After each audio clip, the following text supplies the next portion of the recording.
The blizzard was howling. The engines were louder. The wind screamed down Highway 70 like a banshee loosed from the Rockies, slamming into the windows of the North Star bar hard enough to rattle the bolts in the frame. Snow flew sideways, thick and angry, swirling under the flickering neon sign that buzzed open in a desperate red. And then cutting through the storm like steel thunder came the sound that made Martin Greaves freeze in place. Motorcycles. Not just one. Not two. 20. Their engines roared like war drums behind the wall of snow, low and guttural, vibrating the frozen ground beneath his boots. Martin slowly set down the battered coffee pot in his hand, narrowed his eyes, and walked toward the frost-laced front window, wiping it with a sleeve. He saw headlights first, then shadows hulking machines, Harleys mostly. Black leather patches, helmets pulled low. The storm churned around them like they didn't even care, and at the head of the line, dismounting with a slow, deliberate swing of the leg, was a figure Martin didn't expect. A woman. She was tall, jet black hair slicked with snow-tight braid down her back, heavy leather jacket creaking as she moved. Tattoos snaked down her neck and arms barely visible beneath frost. Her expression was unreadable. Cold, yes, but not cruel. A scar curled beneath her left ear like punctuation on a sentence she never finished, and on her shoulder, a gleaming emblem of a skeletal wolf surrounded by flames. Martin had seen patches like that before. He'd served long enough to know the look of someone who led, not by vote, but by fear, earned and followed. And yet, despite the wildness of the scene, his instincts didn't scream danger. Not exactly. They screamed something else. Responsibility. Ellie, his 5-year-old daughter, peeked her head out from behind the kitchen doorframe, teddy bear clutched to her chest. "Daddy?" she asked softly. Martin looked back at her, then turned to the door. He didn't hesitate. With a single breath, he grabbed the olive-drab army jacket hanging from the rack near the door, the same jacket he wore through 2 tours and a dozen dust storms, and swung it off his shoulders. As the woman reached the diner steps, her face pale from cold, he opened the door into the screaming wind and draped the jacket over her shoulders without a word. Her eyes met his, blue-gray like ice under moonlight. For half a second, something flickered in them. Surprise, confusion, maybe even gratitude. Then she nodded once, and 20 fierce bikers, leather-clad, frostbitten, exhausted, followed their leader inside the light. If this moment just gripped your heart like it gripped hers, keep reading. This isn't just a story about a storm. It's about the people we become when no one else is looking, and what happens when kindness dares to challenge fear. Stay with us. The roar is just beginning. Martin shut the door behind the last rider and bolted at wind, still howling outside like a ghost denied entry. The sudden warmth inside made the newcomers blink. Fog formed on their jackets. Snow dripped from their boots onto the cracked linoleum. They stood still, unsure, like wolves not used to being invited indoors. Ellie remained half-hidden behind the counter. Her eyes were wide, but curious, not afraid. One biker, a younger man with a trembling lip and hands red from cold, caught sight of her. She tilted her head, then gently offered him her wool scarf. He froze, blinked, then slowly accepted it like it was sacred. The woman, clearly their leader, held Martin's gaze. "We'll pay for whatever food you have," she said. Voice low and steady, rough like gravel warmed over fire. "We don't want trouble, just shelter." Martin studied her, the way the others stood slightly behind her, the way no one spoke unless she had. Authority wasn't just assumed, it was carved into her bones. "You've got it," he said. "Coffee's hot. Fire's on. Sit where you like." A murmur of disbelief passed through the group. Relief, too. No one had expected the Army vet running a roadside diner with a little girl to open his doors to 20 frostbitten bikers in the middle of the worst blizzard in years. But Martin had seen war. He'd seen what fear looked like, and this wasn't it. This was need. They needed heat, food, rest. They needed someone to believe they were more than what the world called them. Martin didn't flinch when the man with a split eyebrow and death's fangs tattooed across his neck sat down. He didn't look away when the giant with no sleeves and brass knuckles laid carefully folded gloves beside a napkin holder. And when the woman removed the army jacket from her shoulders to return it to him, Martin simply said, "Keep it." She paused. "I don't take charity," she said. "It's not charity," Martin replied. "It's warmth. Call it even." She looked at him again, and this time something cracked. Just a little. A thin smile, so faint it almost didn't exist, tugged at the corner of her mouth. Then she walked to the booth farthest from the windows and sat. Martin returned to the kitchen, put on a fresh pot of coffee, and reached for the last 2 cans of tomato soup in the pantry. He'd figure it out tomorrow. For tonight, he'd keep the light on. The storm hadn't slowed. If anything, it had grown angrier. Snow slapped against the glass of the North Star bar like fists demanding entry. The neon sign outside buzzed and flickered, its red light struggling against the white void. Inside, the contrast was almost surreal. Heat hummed from the old furnace. The scent of fresh coffee drifted through the room. 20 leather-clad strangers sat hunched over steaming mugs, their shoulders thawing their boots, dripping puddles on the linoleum. And at the center of it all, Martin Greaves moved with the quiet efficiency of a man who had lived too many nights under pressure. He carried himself like the storm. Outside was just another battlefield, and maybe for him it was. Ellie trailed behind him, her little shoes squeaking on the floor. She clutched her teddy bear in one hand and tugged at his sleeve with the other. "Daddy," she whispered. "Are they bad guys?" Martin crouched, so his eyes were level with hers.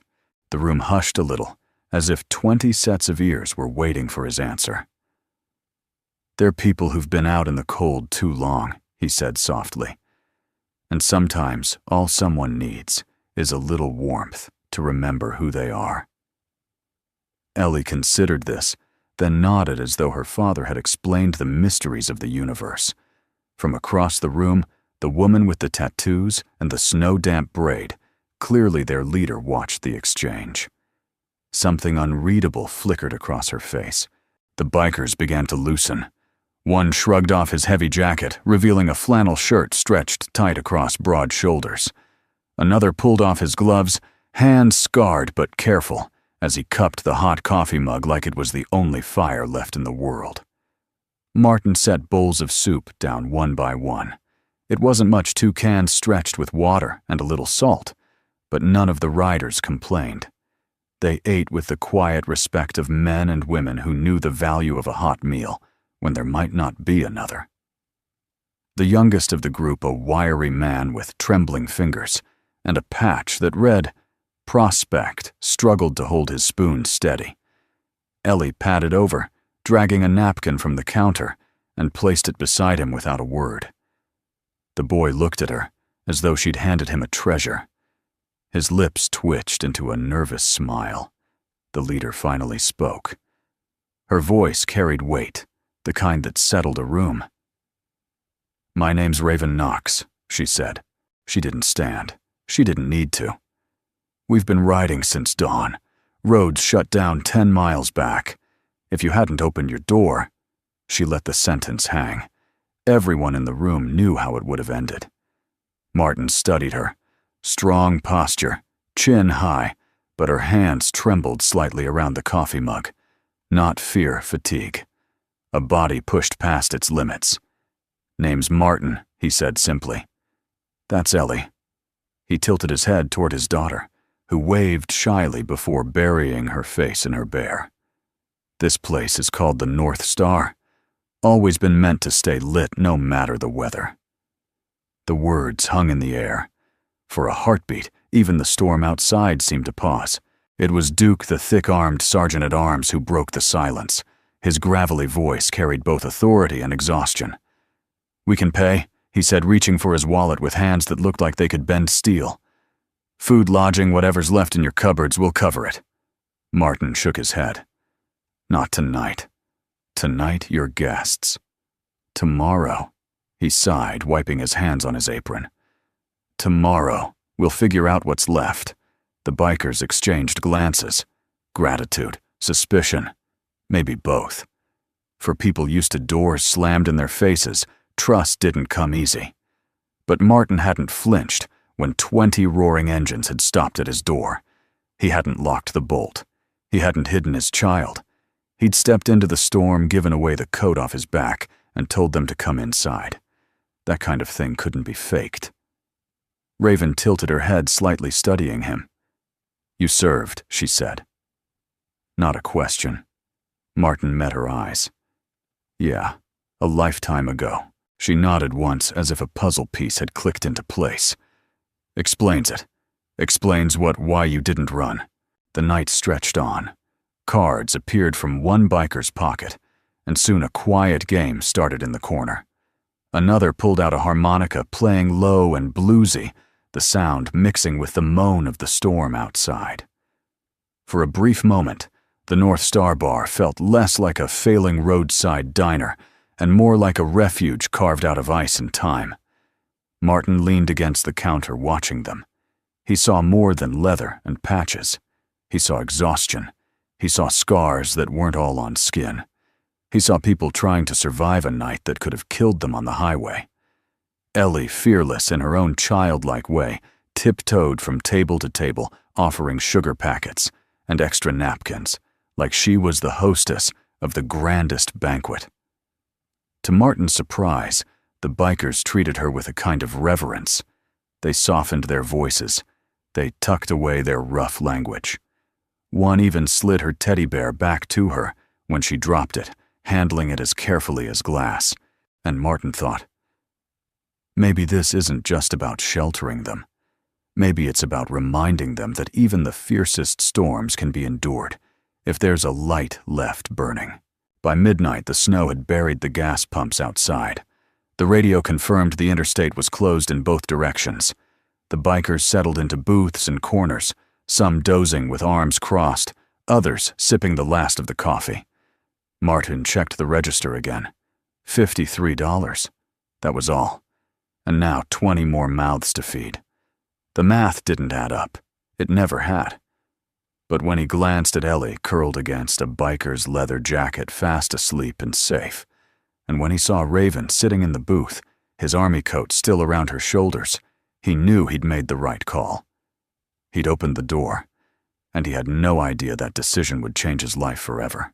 The storm outside raged without mercy, snow drumming against the roof, rattling the glass panes like a furious fist.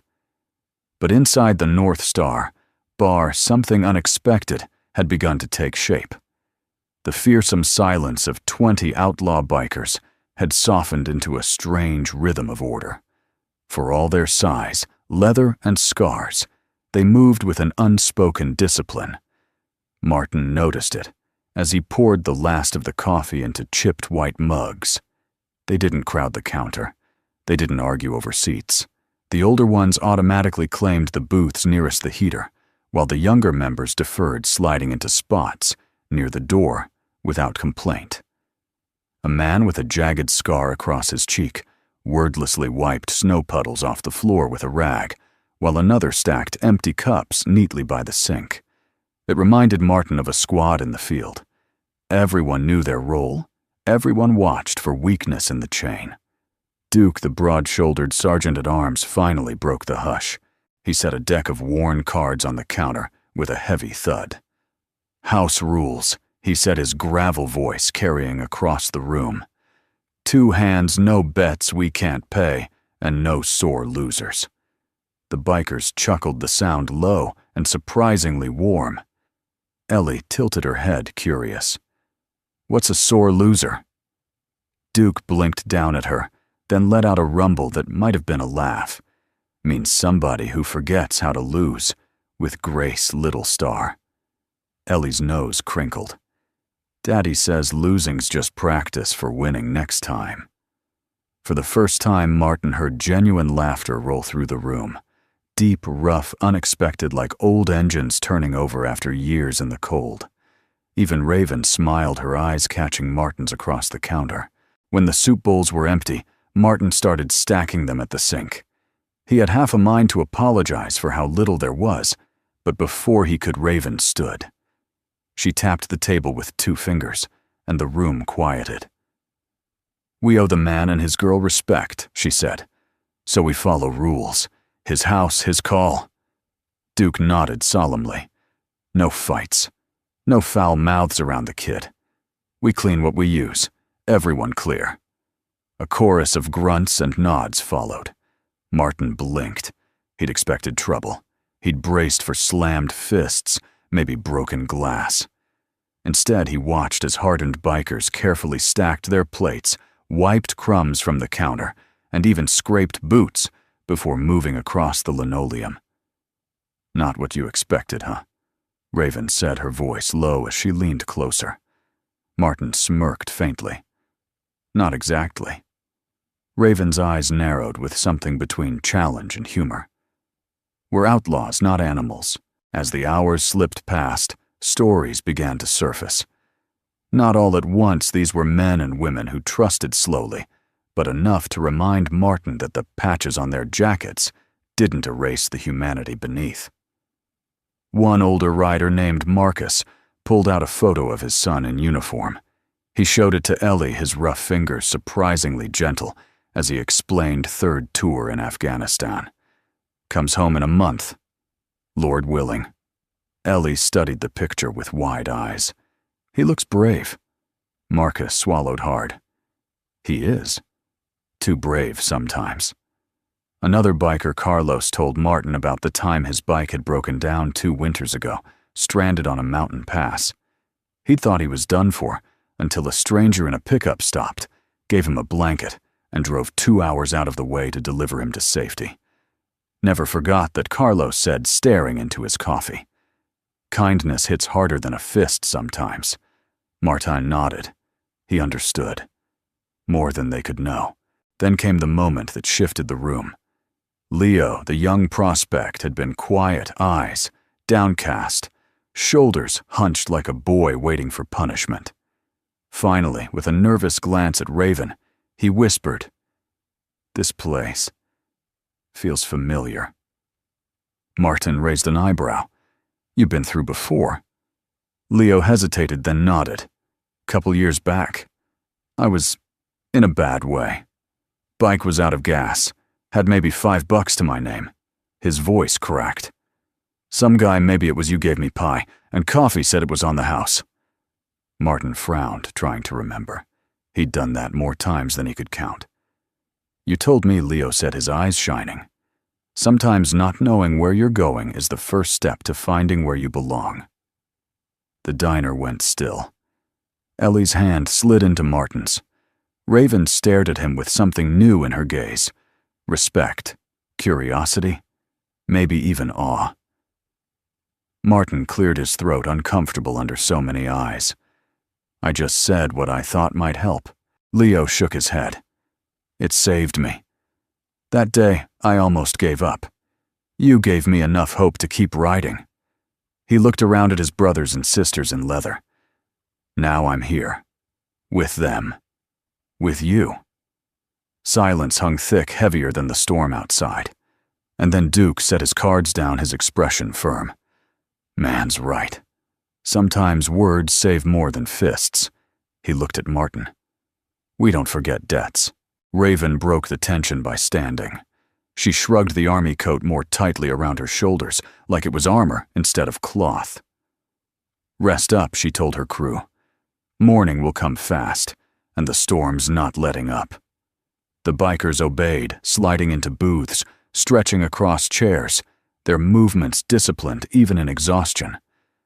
Within minutes, the room filled with the sound of heavy breathing and soft snores. Martin dimmed the lights, then lingered by the window. Snow piled higher against the pumps, burying them deeper by the hour. The bank notice on the counter seemed to glow in the dim light, mocking him with its cold words. 7 days. He rubbed a hand over his face. Tomorrow he'd have to figure out how to stretch $53 to cover 20 guests. Tomorrow he'd face the man in a suit who wanted to take everything away. But tonight he had given shelter. And somehow the house felt less empty. As he turned toward the booths, he saw Ellie curled against Raven's side, the army coat tucked around them both. Raven's eyes were closed, but her arm lay across the child protectively, as though she had always belonged there. For the first time in years, Martin allowed himself a fragile thought. Maybe hope hasn't died yet. The storm hadn't relented. By dawn, the diner's windows were coated in ice so thick, Martin had to scrape a clear circle just to peer outside. Beyond the gas pumps were half buried. The highway vanished beneath drifts that looked like frozen waves. The world had become an ocean of white, and the North Star bar stood like a tiny ship alone, but still afloat. Inside, the bikers stirred one by one, rising from booths with stiff joints and frost-stiffened leather. Their voices were low, husky from sleep, but no one complained. Martin brewed the last pot of coffee, the rich smell filling the space like a promise. Ellie hummed to herself as she set out mismatched mugs, her teddy bear perched on the counter like an assistant waiter. It was Raven who noticed the sign above the coffee machine. The letters painted years ago by Martin's late wife had faded, but were still clear. North Star, keep the light on. Raven traced the words with her eyes before turning to Martin. Why call it that, she asked. Martin paused, his hand hovering over the coffee pot. He hadn't expected the question, not from her. Most travelers just assumed it was a name chosen for nostalgia. Few asked for the story. He set the pot down. You ever get lost at night on the open road? Raven raised a brow. Always. Then you know the North Star. Doesn't move, doesn't flicker, always points the way home. He glanced at Ellie, who was busy aligning the mugs in a neat row. My wife Rachel used to say people needed the same thing somewhere they could look and know they weren't alone. When we bought this place, she said it wasn't just a diner. It was a beacon, a promise. His voice tightened, and he looked down. She passed 3 years ago. But I've kept the sign lit, even when there's no one on the road, even when I couldn't pay the bills. The bikers had fallen quiet. Even Duke, who usually filled silence with grunts or orders, stayed still. Raven studied him for a long moment. The coat he'd given her still hung around her shoulders, the fabric carrying more history than she wanted to admit. So this isn't just a roof, she said softly. It's a vow. Martin met her eyes. That's right. Later, as Ellie dozed with her head on the counter, Raven stepped outside into the storm. Martin followed, worried she might wander too far, but stopped when he saw her lift her phone, shielding it from the snow as she tried to catch a signal. Her braid whipped in the wind, her tattooed hand steady despite the cold. He could hear fragments of her voice through the gale. Yeah, it's me. Stranded. North Star bar. No listening helped us. Him and the kid. I need favors called in. Martin leaned against the doorway, arms crossed. When she ended the call and turned, he didn't pretend he hadn't heard. You're calling in help, he said. Raven's jaw tightened. You gave us your light. I'm making sure it doesn't go out. Martin studied her. There was no softness in her tone, but there was steel of a different kind. Loyalty, the kind forged in fire. You don't owe me anything. Wrong, she said, stepping closer until the storm almost swallowed her words. In my world, debts are sacred. You sheltered us. You sheltered me." She tugged the coat tighter around her. "That doesn't get forgotten."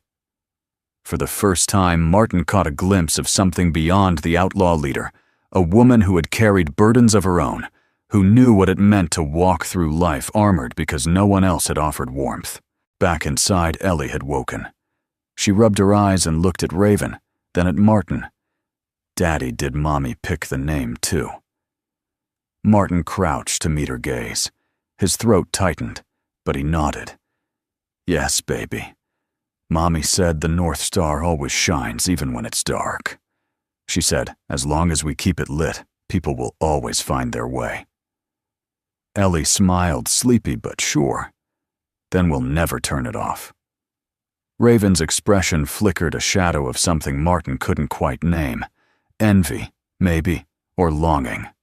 She reached out, brushing a loose curl from Ellie's face. "Your mama was right," she said quietly. Duke cleared his throat from the corner. "Boss, we got a problem. Food's gone. Gas, too." If the storm lasts another night, Martin's stomach knotted. He'd known it was coming. He could make do without, but Ellie couldn't. He looked at the register, $53, staring back like a cruel joke. Raven caught his eye. "How long do you have?" He didn't want to answer, but her gaze was steady, unrelenting. 7 days, he admitted finally. Then the bank takes it. This place, the Star, everything. The bikers shifted uncomfortably. Some exchanged glances. They weren't strangers to debt collectors, but none of them had expected the man who'd given them shelter to be drowning himself. Raven leaned forward, her voice low but sharp as a knife. 7 days is time enough. Martin frowned. For what Raven pulled the coat tighter and looked at him as if she'd already made a vow. To prove a light like this doesn't get put out. That night, as the bikers settled again into booths and corners, Martin sat at the counter staring at the faded letters above the coffee machine. Keep the light on. It had been Rachel's promise. Now it was his. But for the first time since she passed, he wasn't carrying it alone. Outside, the blizzard raged. Inside, the North Star burned steady. And somewhere between the storm and the silence, Martin realized something Raven Knox, the outlaw queen with fire in her veins, might just be part of the reason his light stayed lit. The storm pressed down heavier as night returned. The diner windows rattled, glass fogged by the heat of too many bodies breathing the same air. Martin had seen his share of nights where survival came down to grit and sheer stubbornness. Tonight had that same feel. The bikers had spread out in their own rhythm. Some leaned back in booths, heads tilted against cracked vinyl eyes closed, but never fully asleep. A few muttered low over a card game, the scrape of paper against laminate tabletops, a strange comfort against the storm's howl. Ellie had fallen asleep, curled on 2 chairs, pushed together teddy bear tucked under her chin. Raven sat nearby, Martin's old army coat, wrapped tight around both herself and the child like a shield. It should have been chaos. Instead, the place hummed with a strange calm. The kind of calm that comes only when people who live on the edge of law and weather realize they've been granted a fragile sanctuary. Martin leaned against the counter, rag in hand, but his eyes were on them. These people were rough tattoos, inked deep scars carved by fists. Or worse, but they treated Ellie like she was untouchable. Not because she was off limits, but because she reminded them of something they hadn't seen in years, innocence. And then, as often happened in long nights, the stories began. It was Marcus who spoke first.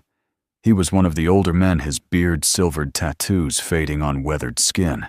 He tapped ash into a paper cup, his voice low. "This ain't the first time I've sat in this place." Martin frowned. "I don't remember seeing you before." Marcus smirked. "That's because it was 15 years back. Snowstorm kinda like this. My bike busted out by mile marker 72. Thought I was done. Then some guy probably you pulled over in an old Chevy loaded my machine into the bed and brought me here. Fed me chili and coffee till I thawed. Martin squinted, digging through memories. He'd been younger then, freshly discharged. Restless. He did remember a broken bike, a man near frozen stiff. That was you, Marcus nodded. You never charged me a dime. I tried to pay, but you just said, get back on the road and don't look back. Been carrying that with me since. The room shifted. A silence full of weight settled over the booths. The younger bikers looked at Marcus with new eyes, like he'd just cracked open part of their own history they didn't know. Then Carlos spoke up, his voice accented warm despite the edge in it. 5 years ago.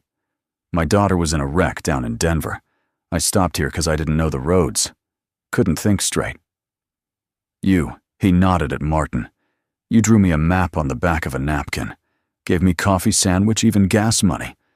Told me, drive fast, but drive careful. She needs you alive, not reckless. Martin remembered that one.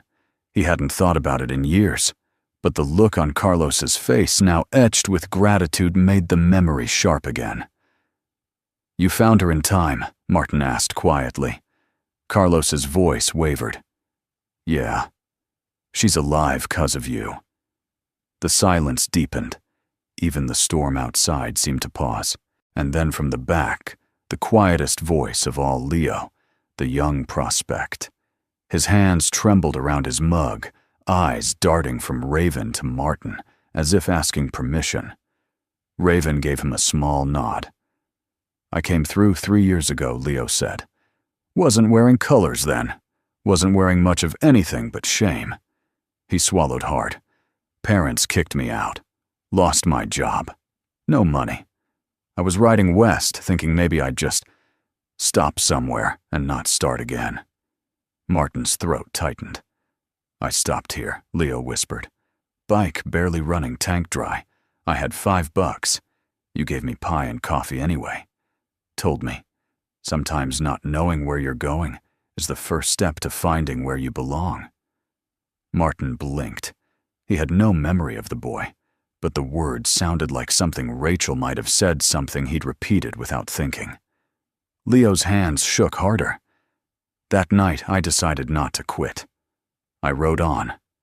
Met these people. Met her. He nodded toward Raven. And now, I belong. The room was stone silent. Even Duke, hard as granite, had his jaw set tight. Raven broke the stillness, her voice low but steady. You see, Martin, this place, you're not just shelter in a storm. You've been a star on this road for a long time. We've all crossed it. And we don't forget debts. Martin wanted to argue, to wave it off, but the weight of their eyes stopped him. He looked down at the rag in his hand, at the old counter nicked and scarred from years of service. He'd never thought much of handing out pie or drawing maps, just small kindnesses. But to them, those small acts had been lifelines. He felt Rachel's presence then, like he always did when he brushed against something larger than himself. She used to say, "Keep the light on, Marty. Someone will need it."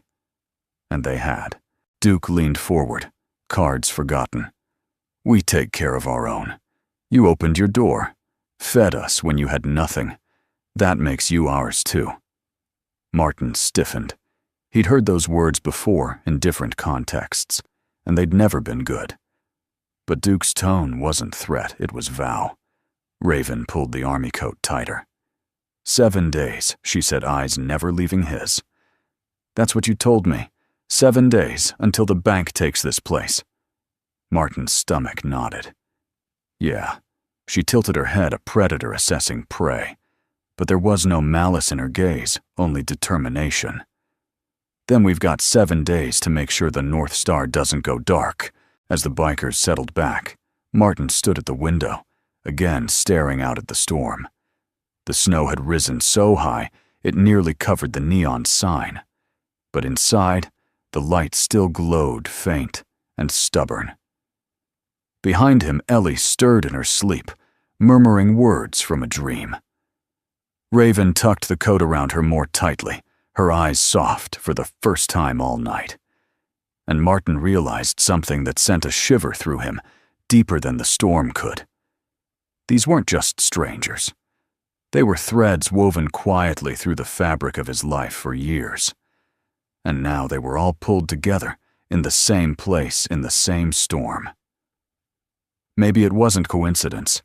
Maybe it was the North Star doing what it was always meant to do, guiding the lost home. The North Star bar had fallen into an uneasy quiet. 20 bikers lay scattered across booths and chairs, their heavy breathing mingling with the low hum of the furnace. The storm outside still howled, but inside a rare peace held steady, fragile as glass.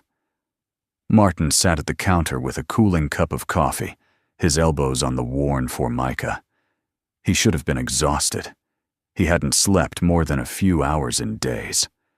But the words from earlier about old debts and lives touched still echoed in his mind. Rachel's voice, too. Keep the light on, Marty. He rubbed a hand over his face. His daughter slept, curled in Raven's coat, tucked safely in a booth between Raven and Marcus. That image, his little girl breathing slow and easy against the shoulder of a woman whose reputation could freeze. Lesser men would have been unthinkable hours ago. But here they were. And Raven. She wasn't asleep. Not yet. Martin noticed her slip free from the booth, moving with quiet precision so Ellie wouldn't stir. She pulled his old army coat around her shoulders and crossed the diner toward the door. Her boots barely made a sound on the linoleum. Martin followed, not with suspicion, but instinct. Outside, the storm still clawed at the walls, snow blasting sideways, like sand in a desert wind. Raven pushed open the door, letting the cold slice into the warm air. Martin pulled his jacket tight and stepped after her. The wind hit them like a hammer. Snow stung his eyes. Raven braced herself against the Gale phone in hand, her braid whipping like a banner. Martin could hear her raised voice carried away by the storm. Stranded. North Star Bar. No, listen, it matters. The man and his kid kept us alive. I'm calling in favors. Yeah, all of them. Martin stood just inside the doorway watching her fight the storm, and whoever was on the other end of the line. Her posture was hard, her tone sharp.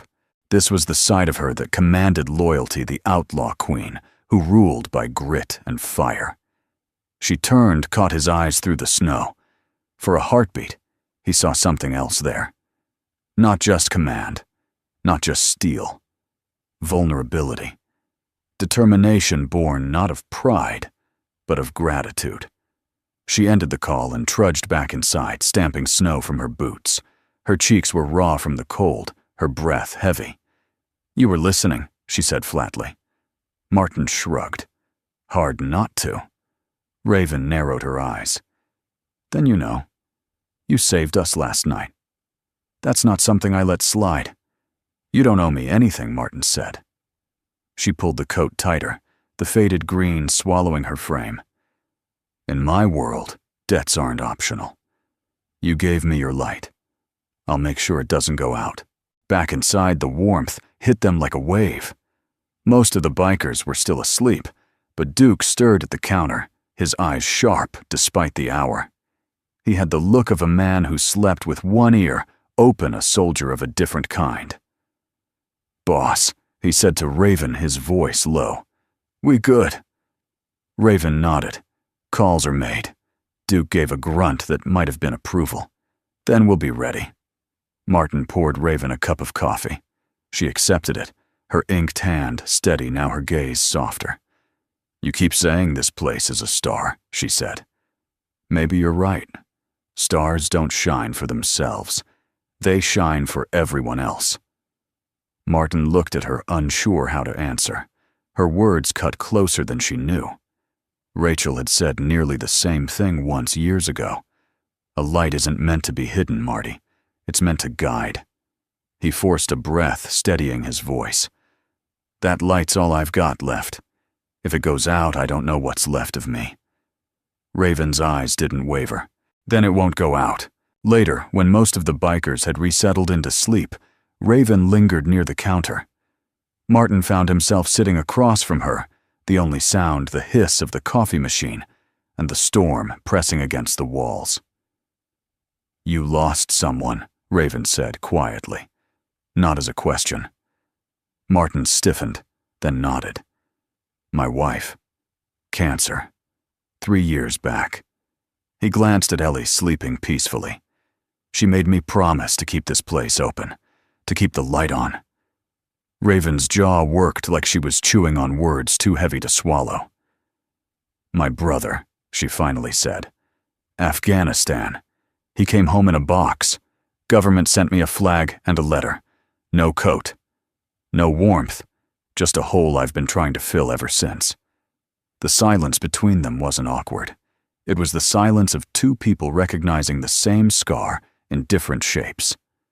Martin studied her face. Strong, hard, but beneath it something cracked. "Maybe that's why you lead them," he said. Raven gave a dry laugh. "Or maybe I just didn't know what else to do with the anger." "You could have turned it against the world," Martin said. "Instead, you turned it into loyalty." "That's not nothing." Her eyes flicked up to meet his. In them was a storm, all her own. By dawn, the storm outside had only grown worse, but inside the North Star, something fragile had taken root. The bikers stirred, rubbing sleep from their eyes, stretching sore shoulders. Ellie woke with a yawn, Raven's coat still around her. She looked at Martin and smiled, simple and pure. For the first time in years, Martin felt something stir inside him too. A flicker of hope, a recognition that he wasn't carrying Rachel's promise alone anymore. Raven set her empty cup down. 7 days, she said again. Steady as iron. "That's time enough." Martin frowned. Time enough for what? Her lips curved in the faintest suggestion of a smile, for the roar to answer the light. He didn't know what she meant, but he would. And when he did, the sound of it would shake the mountains. Morning came without sunlight. The storm hadn't cleared. It had thickened. Snow pressed against the diner windows in waves, muffling the world outside, until it felt like the North Star bar was buried alive.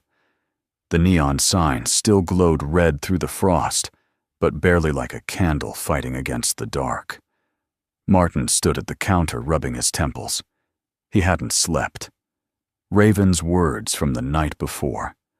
7 days is time enough echoed in his mind. He didn't know what she meant, but she'd said it like a vow. And vows Martin knew weren't things people like her broke. Ellie shuffled out from the back, her teddy bear tucked under her arm. "Daddy, it's morning," she said, climbing onto a stool beside him. Her smile was small but steady, as though she could hold the world together with that alone. Martin kissed her hair. "Yeah, baby. Morning." Behind them, the bikers stirred. Leather cracked as stiff joints stretched. Boots stamped the floor. The storm had kept them grounded, but none complained. They moved with the quiet resolve of people who knew they were at the mercy of the mountain. Then a sound cut through the storm that didn't belong, the crunch of tires over snow. A vehicle, heavy and deliberate, pulling into the lot. Martin's chest tightened. He didn't need to look to know who it was. The bank. The door swung open, wind swirling in with a blast of cold air. A man in a dark wool coat stepped inside, shaking snow from his shoulders. His glasses fogged instantly. He removed them with a measured slowness that seemed rehearsed, polished. "Mr. Greaves," he said, voice clipped and professional. "I didn't expect you to be entertaining company." His eyes scanned the room, the booths filled with leather tattoo scars. He blinked once, his face giving away nothing. Martin kept his tone even. "Morning, Mr. Caldwell." The banker placed a leather briefcase on the counter, flipping it open with careful precision. Papers stacked neatly inside. He pulled out the one Martin had been dreading. Your account is 3 months past due, Caldwell said. As of today, interest has compounded. Unless payment is rendered, the property will be seized. Ellie gripped her teddy bear tighter. Daddy, she whispered. Martin put a hand on her shoulder, steadying her. The bikers shifted. Duke leaned forward. Thick arms crossed over his chest, his gaze narrowing on Caldwell.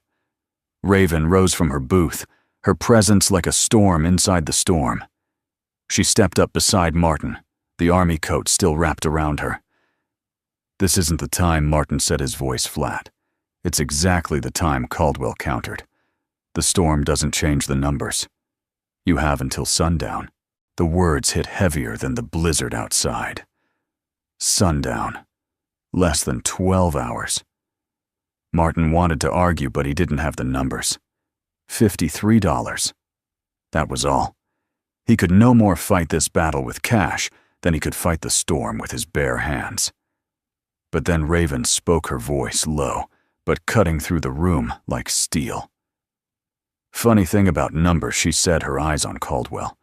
They don't measure worth, or loyalty, or debts you don't see coming. Caldwell's brow furrowed. And you are Raven Knox, she replied, her tone cool as ice. And right now, you're standing in a house that belongs to more people than you think. The bikers stirred, their presence suddenly louder than words. Marcus pushed away from his booth. Carlos rose slowly, his broad shoulders casting a shadow over the banker. Even young Leo stood nervous but determined, his jaw tight. Caldwell adjusted his glasses. This is a matter of legal property. Sentiment won't alter the outcome. Martin held up a hand, silencing both sides. His voice was quiet, but it carried. Let me talk. He looked at Caldwell, then at the group behind him. This place isn't just walls and tables, Martin said. It's a promise. My wife and I built it to be a light for travelers, any traveler. I don't care about your patches or your past. If you're cold, you come in. If you're hungry, you eat. That's the vow. His voice broke, but he pressed on. I know I'm behind. I know numbers don't lie. But this storm, these people, he gestured toward the bikers. They're proof that a light like this still matters. The room was still. Even Caldwell hesitated. Then Raven placed a hand on Martin's arm. You said 7 days, she murmured. You've got less than 1 now. But trust me, we're not done. She turned back to Caldwell, her eyes sharp. You'll get your answer before sundown. But when it comes, don't pretend you weren't warned. Caldwell slid the foreclosure notice across the counter. I'll return at dusk, he said. One way or another. He closed his briefcase, snapped it shut, and left. The door swung wide, snow rushing in, then slammed behind him. The silence that followed was heavy. The bikers watched Martin waiting. Ellie clutched his sleeve, eyes wide. Martin swallowed hard. That's it, he said. If we don't find a miracle by nightfall, the North Star goes dark. Raven straightened the army coat falling open to reveal the fire beneath her calm. She looked at Duke, then at Marcus, then at every rider in the room. Make the call, she ordered. Duke nodded once, pulling out a phone. Marcus was already on his feet, dialing. Carlos headed toward the window, searching for a signal. Even Leo fumbled with his device, determination overcoming fear. Martin blinked. What are you doing? Raven met his gaze. You gave us shelter when no one else would. Now we call the road. And the road always answers. Her eyes burned with certainty, the kind of certainty that turned storms into fuel. Martin wanted to believe her. He wanted to trust that something bigger than numbers could save this place. But as he looked at the foreclosure notice lying like a death sentence on the counter, he wondered if even the roar of 100 engines could drown out the sound of a bank's gavel. The hours after Caldwell left dragged like a slow bleed. The paper he had slid across the counter lay untouched, but Martin felt its weight pressing against his chest. Each time he looked at the foreclosure notice, the bold letters shouted louder than the storm outside seized. The bikers had scattered into corners of the diner, phones pressed to ears, voices pitched low but urgent. Duke barked instructions like a sergeant on the line. Marcus scribbled names and numbers onto a napkin, crossing out one, circling another. Carlos held his phone high by the frosted window, muttering in Spanish as he fought for reception.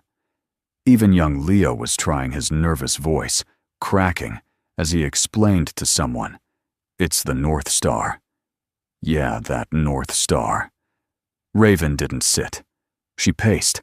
Her boots thudded against the floor with every step, her braid swaying like a pendulum, Martin's old coat billowing around her frame. She was restless, energy, made flesh a storm within the storm. Martin watched all of it from behind the counter. He wanted to ask what exactly they thought would happen. He wanted to tell them not to get their hopes up, not to get his hopes up. But when he caught Ellie twirling her teddy bear in slow circles and whispering, "The light won't go out," he kept silent. By mid-afternoon, the storm outside had shifted from horizontal fury to a steady vertical fall, thick flakes piling high and heavy. Visibility stretched maybe 50 feet.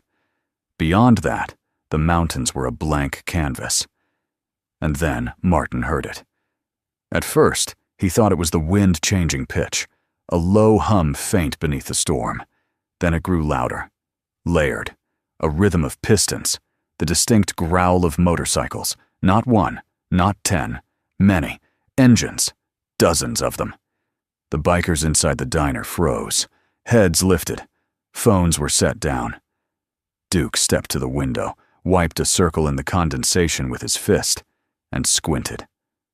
"They're coming," he said.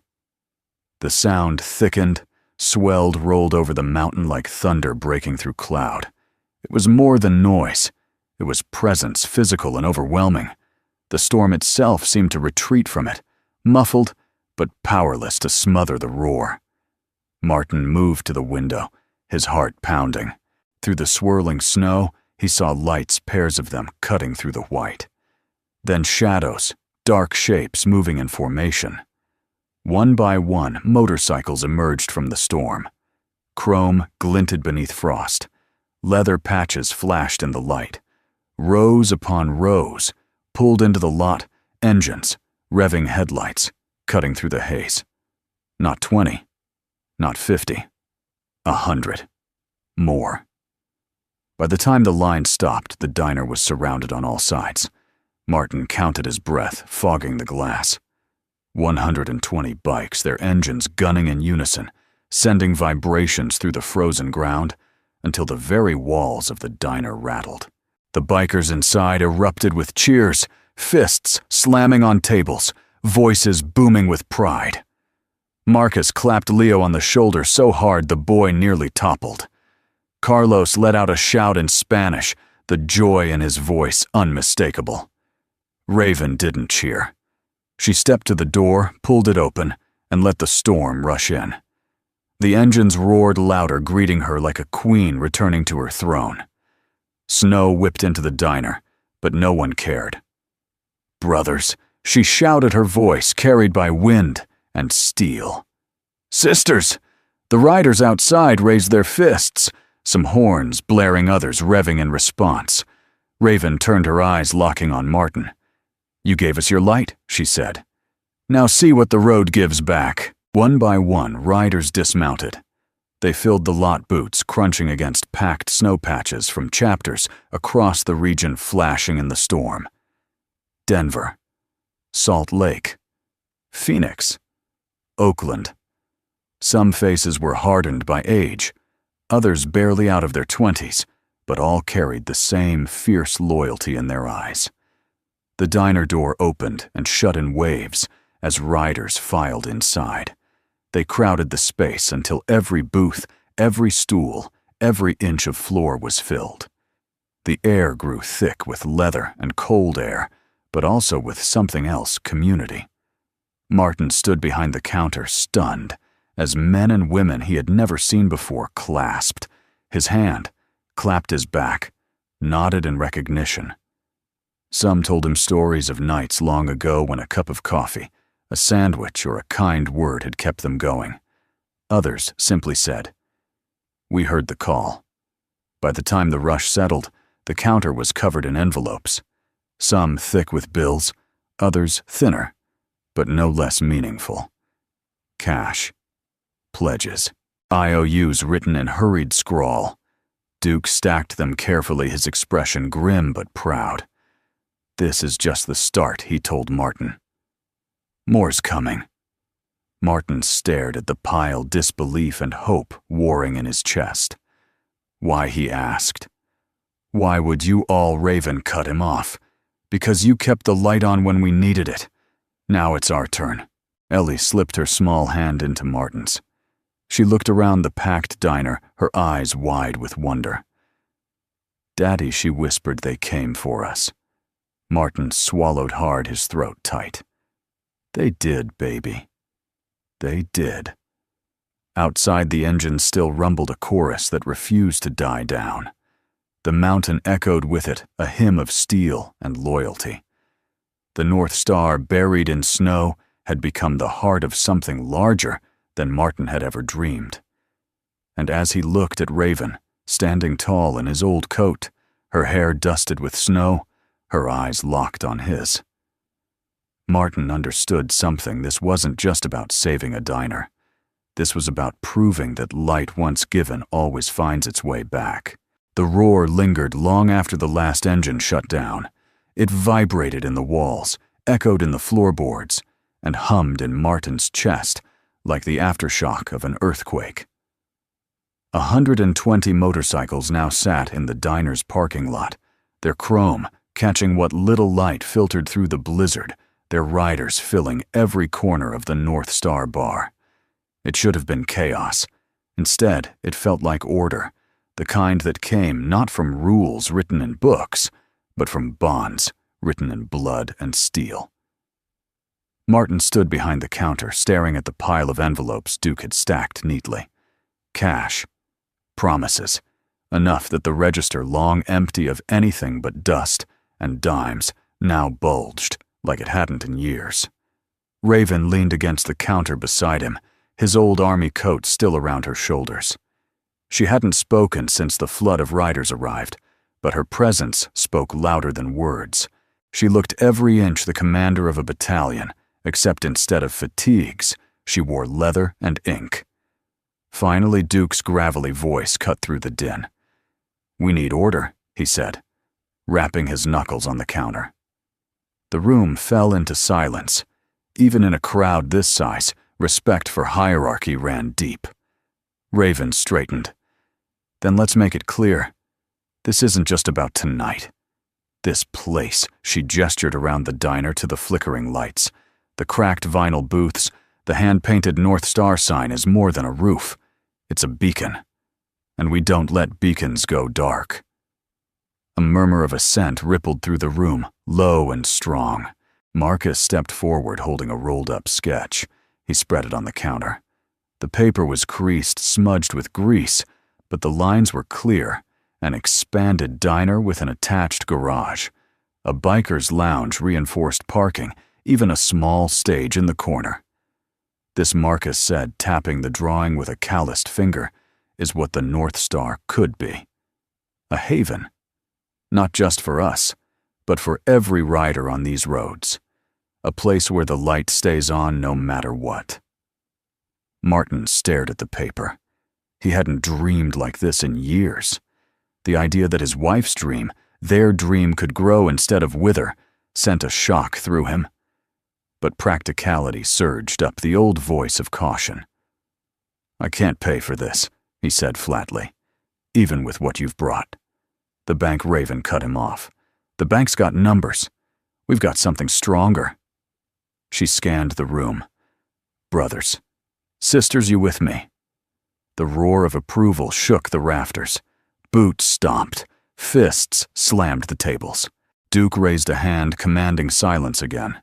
"Here's the pact," he said, his voice like gravel grinding against steel. "Every chapter represented here, Denver, Oakland, Phoenix, Salt Lake, and more will send riders on rotation. Weekly stops. Guaranteed business. Coffee, food, gas, repairs. Every mile a brother rides ends with a stop here. Carlos added his accent thick but voice steady, and every rider brings protection. No one touches this place. Not a thief, not a banker, not anyone who thinks they can muscle in. 50 miles in every direction, North Star is sacred ground. The younger bikers nodded eagerly. Even Leo puffed out his chest, pride shining in his eyes. Martin tried to speak, but his throat closed. He swallowed hard. Why was all he managed? A grizzled rider from Oakland, his arms thick as tree trunks, stepped forward. His voice was surprisingly gentle. Because, soldier, you gave us a home when we had none. We don't forget that. And we don't abandon our own. The room echoed with a single word, shouted from dozens of throats: family. Ellie stirred from her nap, blinking against the noise. She rubbed her eyes and climbed onto a stool, her teddy bear dangling from one hand. "Daddy," she whispered, tugging at his sleeve. "They're making promises." Martin crouched, so he was level with her. "Yes, baby. Big ones." "Then you have to promise too," Ellie said. Her small voice somehow cut through the crowd. Heads turned. "You have to promise to keep the light on." "Always." Silence fell. Raven's gaze locked on Martin, her eyes steady as stone. She didn't speak, but the challenge was there. Martin's chest tightened. He thought of Rachel, of nights he'd sat alone wondering if he could keep her dream alive, of the foreclosure notice still lying on the counter like a loaded weapon. He rose, slowly facing the room. "Then here's my part," he said, voice low but steady. "I promise the North Star stays lit, no matter what storm comes. This light doesn't go out." The roar that followed rattled the windows. Boots pounded. Engines outside fired back to life in a chorus that shook the mountains. When the noise died down, Raven stepped closer, so close Martin could feel the warmth of her even through the coat he'd given her. "This isn't charity," she said, her voice meant only for him. "This is a pact. You gave us shelter. We give you the road. From now on, you're not alone." Her hand brushed his forearm, brief but grounding.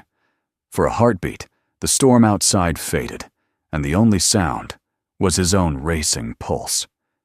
Martin looked at her, really looked at her.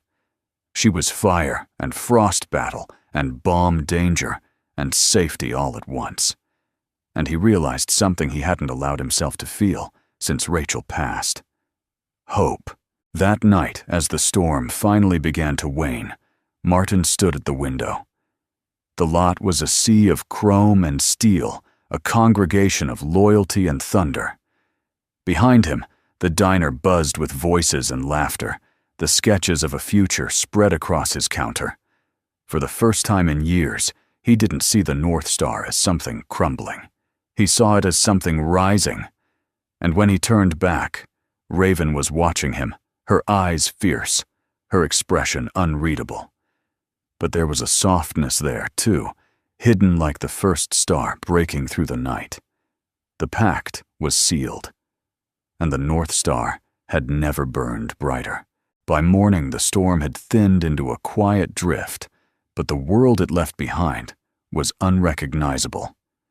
Snowbanks towered higher than the diner's neon sign, and the highway was buried, as if erased from the map. The North Star stood like an island in a white sea, the only warmth for miles. Inside the diner pulsed with life. Boots thudded, voices rumbled. The smell of strong coffee and leather mixed with the cold air slipping through cracks in the windows. Sketches of the expansion, Marcus's drawings, smudged with fingerprints, were pinned to the wall like battle plans. But the weight of Caldwell's words still hung over the room's sundown. Martin stared at the foreclosure notice on the counter. The paper was small, flimsy even, but it felt heavier than the 100 men and women crowding his diner. Numbers on a page threatening to crush everything Rachel had built with him. He rubbed his temples. All this noise, all these bikes, it won't mean a thing if I can't prove to the bank this place can stand. Raven slid into the stool beside him, the old army coat wrapped tight around her shoulders. She leaned close, voice low. Then we'll give them proof. Not just noise. Paper. Martin gave a dry laugh. Paper's what's killing me. Then we fight them with their own weapon, Raven said. But we don't fight alone. The door swung open. Snow blew in with Caldwell, the banker brushing flakes from his overcoat. His glasses fogged instantly in the heat, but his posture remained rigid, unimpressed. His eyes flicked across the room, narrowing at the crowd of leather and steel. "Mr. Greaves," he said crisply, "the deadline has arrived." Before Martin could speak, Duke stood towering like a wall of muscle and ink. "You're not foreclosing on this place today." Caldwell blinked, his voice calm. "And your family," Duke said. Simply. The word carried. A dozen voices echoed it. "Family." Caldwell adjusted his glasses. "You can shout whatever you like. But unless I have legal proof of solvency, this property will be seized." Raven stepped forward, then her presence commanding silence. "You want paper? You'll get paper." She nodded at Marcus. He strode to the counter and slapped down a folder thick with signatures. "Affidavits," he said. "Letters of intent from every chapter within 500 miles. Regular business. Guaranteed income." Carlos added another folder. "Contracts with truckers. They'll fuel here, eat here, rest here." North Star becomes the hub. And then, to Martin's astonishment, a grizzled rider from Phoenix pulled out a phone and handed it over. On the screen was a lawyer in a suit tie, loosened voice steady. "Name's Donnelly. Licensed in 3 states. Your diner now has legal counsel pro bono." The room buzzed with approval. Caldwell blinked, caught off guard, but not shaken. "Intentions are not assets," he said sharply. "The bank requires payment." Martin's hands trembled. He reached for the envelopes piled on the counter, stuffed thick with bills. He shoved them across the surface. $68,000, he said. Cash. From the road. Gasps filled the diner. Even Caldwell faltered, his expression cracking. He shuffled through the stacks, eyes widening despite himself. This is irregular," he stammered. Raven stepped closer, her voice ablade. "Irregular. No, this is loyalty. This is debt paid back in full." Caldwell's face flushed. "It still requires approval. Paperwork. Authorization." That was when Ellie slid off her stool. Barefoot teddy bear in hand, she walked to the counter. She picked up a pen from beside the register and pushed it toward Caldwell with both hands. Her little voice was clear. "Please keep our light on," she said. Silence fell like snow. Even the hardest bikers shifted, eyes glassy. Raven's jaw tightened, her throat working as if the words had hit her, somewhere she didn't want to show. Caldwell stared at the child, his lips pressed thin. Finally, he exhaled, adjusting his glasses again. "I'll make the call." He stepped outside into the snow phone pressed to his ear, pacing beside the sea of chrome that lined the lot. Engines growled, low riders, standing watch, with arms crossed their presence. A silent wall of iron hearts around the diner. Martin stood at the window, watching. Every second felt like an hour. When Caldwell returned, his face was unreadable. He set the phone on the counter and snapped his briefcase shut. "The bank will extend your terms," he said curtly. "Payments restructured. Foreclosure halted. Pending review of contracts, this property is secured." The diner erupted. Cheers. Fists pounding tables. Engines outside roared to life in celebration, shaking the mountain air. Raven leaned close, her eyes blazing. "Paper shields," she whispered. "Iron hearts." Martin stared at her, relief flooding him, and for the first time in years, the crushing weight on his chest lifted. The North Star would live. And he wasn't carrying it alone anymore. The storm had finally broken. By nightfall, the clouds had thinned to tatters, and moonlight spilled across the mountains in silver bands.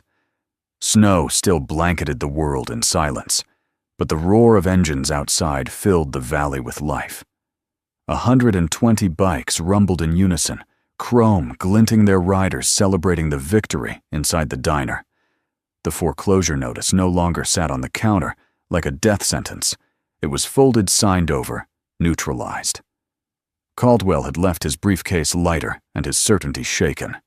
What had begun as one man's battle to keep a roof over his head had become something much bigger, a movement bound by steel and brotherhood. Martin stood behind the counter, his hands gripping the edge. He'd been in firefights, where bullets tore the air in storms, where sand blinded every step. He'd never felt a moment like this, a strange mix of exhaustion and triumph of fear finally giving way to hope. Ellie sat on a stool, wide-eyed, watching the riders cheer and clap each other's shoulders. She turned to her father, her voice soft but sure. "We did it, Daddy. Mommy's light is safe." Martin swallowed hard, nodding. "Yeah, baby. We did it." But his eyes drifted to Raven. She leaned against the wall, arms crossed, his old army coat still draped over her shoulders. The flicker of neon painted her tattoos in red and gold. She hadn't joined the cheering, though she was the reason any of this had happened. She just watched her expression unreadable until her gaze met his. Martin walked toward her, weaving through the press of riders. When he stopped in front of her, the room seemed to hush, though no one said a word. "You should keep it," he said, nodding at the coat. Raven arched a brow. "Your coat. Your past. Don't you want it back?" Martin shook his head. "It carried me through storms. Last night it carried you. Feels like it's yours now." For the first time, her guard slipped. Her lips parted not in defiance, but in something softer, something almost fragile. "No one's ever sheltered me like that," she admitted quietly. "Not since." She trailed off, shaking her head. Martin didn't push. He simply held her gaze. Then maybe it's time someone did. The bikers sensed the weight of the moment and turned away, giving the two space. Duke muttered something about checking the engines, and soon half the crew filed outside. Marcus struck up a tune on the harmonica, the low bluesy notes filling the silence without intruding. Raven took a step closer. "You don't know what you're offering, soldier. My world isn't clean. It's hard roads and harder choices. You sure you want that anywhere near your little girl?" Martin's jaw tightened. He looked past her, where Ellie giggled, as Carlos taught her how to shuffle a deck of cards twice her size. "She needs to see strength," he said. "Not just the kind that fights, but the kind that protects. You've got both." Raven exhaled almost a laugh, almost a sigh. "Careful, Martin. You're making me believe it." The night wore on, but the celebration never dulled. Riders came and went from the lot engines, revving like war drums, their echoes carrying across the valley. Inside, laughter replaced silence, stories flowed freer than coffee, and for the first time in years, the North Star felt alive. Ellie grew sleepy, her head nodding against her bear. Raven lifted the coat, wrapping it around the child, and pulling her gently into her lap. The sight stopped Martin cold.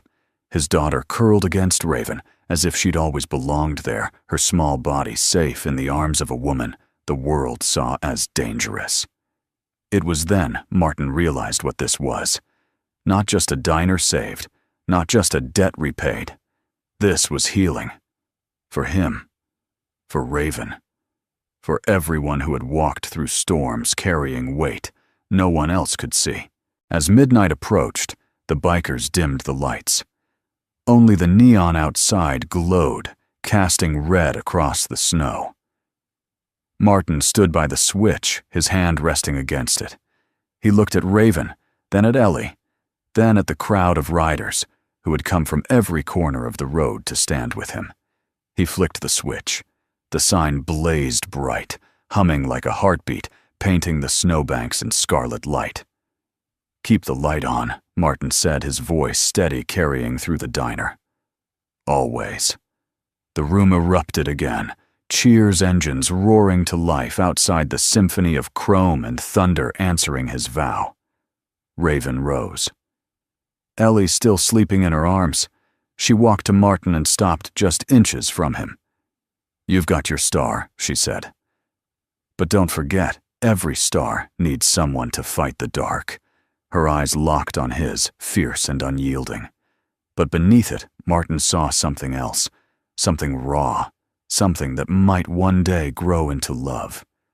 For now, it was enough. That night, long after the last bike settled into silence and the snow began to glitter under a thin moon, Martin stepped outside. He looked up at the clear patch of sky where the North Star shone steady and true.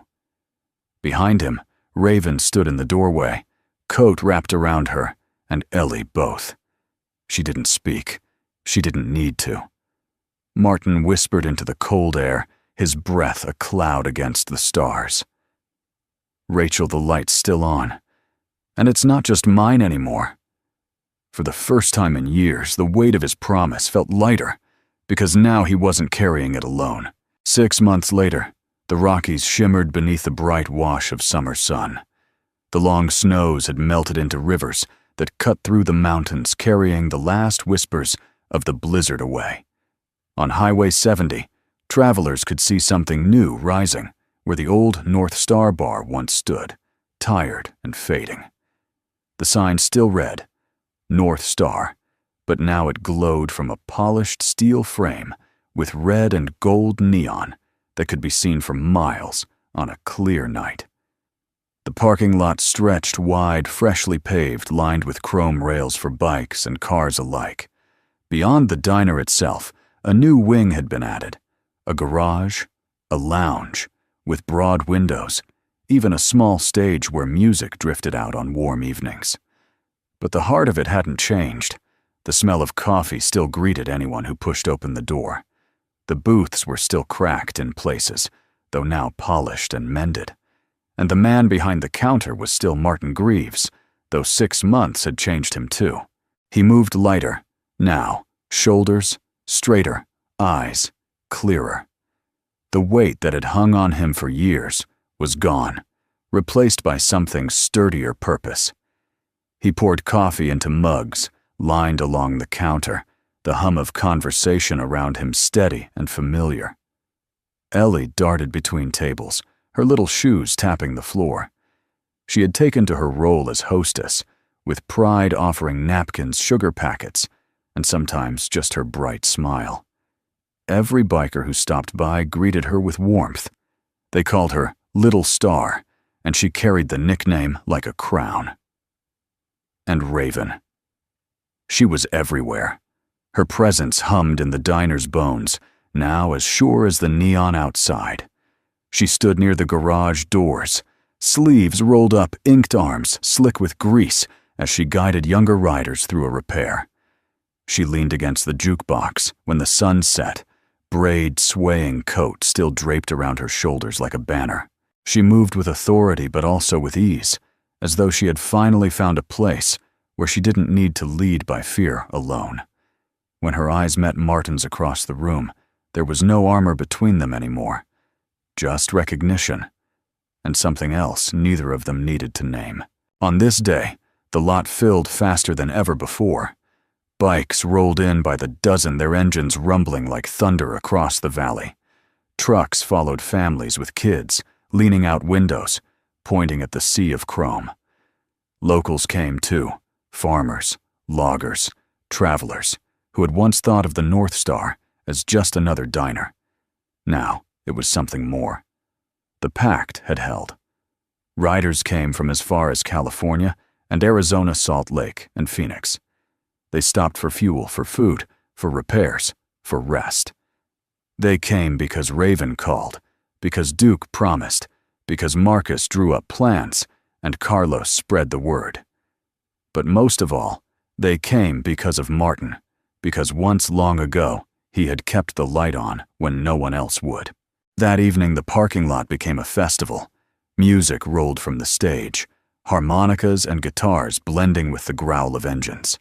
Smoke rose from grills, the smell of burgers, and ribs mingling with the scent of leather and oil.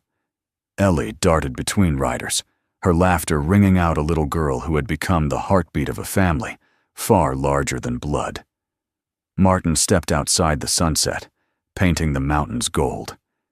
He stood on the steps of the diner, looking out at the crowd bikers, and families, strangers, and friends all gathered because of a promise. Raven joined him, brushing grease from her hands.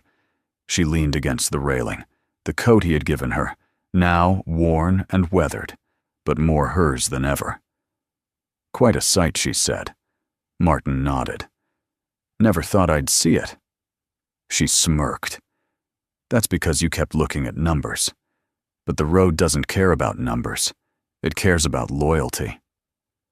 Martin chuckled. "I should have figured that out sooner." Raven's eyes softened, the rare smile tugging at her lips. "You figured it out when it mattered." As night fell, the neon sign blazed to life. The words North Star shone bright against the mountain, dark casting red across chrome and steel. Engines revved in unison, a chorus that rattled the earth. Martin raised his hand, and slowly the engines quieted. The crowd turned toward him. He cleared his throat, the weight of the moment pressing on him like the silence before a storm. "My wife named this place," he began, his voice steady. "She said the North Star never goes out. She wanted it to be a light for travelers, a place where no one is turned away." He looked at Ellie perched on Raven's hip, her small hand waving at the crowd. He looked at Raven herself, steady as a mountain fire in her eyes. Then he looked at the sea of faces watching him, men and women who had answered a call louder than any storm. "I kept it lit as long as I could," he said. "But the truth is, I couldn't keep it alone. Not anymore. You kept it alive. All of you. This isn't just my diner now. It's yours. It's ours. And as long as this sign burns, the North Star will never go dark." The roar that followed was deafening. Engines fired, horns blared, voices rose in a wave that shook the valley. Ellie clapped her hands over her ears, giggling, while Raven only smiled, her eyes never leaving Martin's. Later, as the crowd spilled into the night, Martin stood with Raven at the edge of the lot. The sky was clear, the stars sharp against the black. One star shone brighter than the rest, steady and unwavering. Raven folded her arms. "There it is," she said softly. "The one that never moves." Martin nodded. "The one that guides you home." She glanced at him. "So where's home for you now, soldier?" He looked at her, then at Ellie curled against her shoulder, then at the glowing diner alive with laughter and music. "Right here," he said, simply. Raven smiled, not sharp, not mocking, but real. She leaned her head against his shoulder just for a moment. The engines still rumbled. The neon still burned. And above them, the North Star kept its watch. 6 months ago, Martin Greaves had been a man waiting for his light to die. Tonight, he was the keeper of a beacon brighter than ever.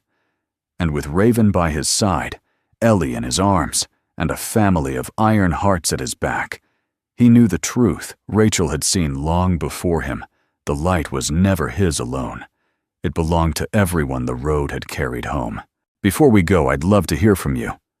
Where are you watching from tonight?